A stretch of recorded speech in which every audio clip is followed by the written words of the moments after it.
తెల్లవారే వెలుగు రేఖలా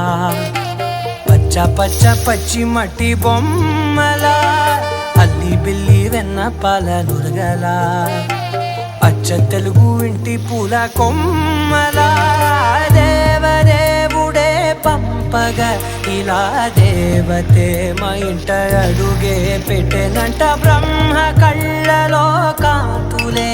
మా అమ్మలా మా కోసం మళ్ళీ లాలి పాడేనంట.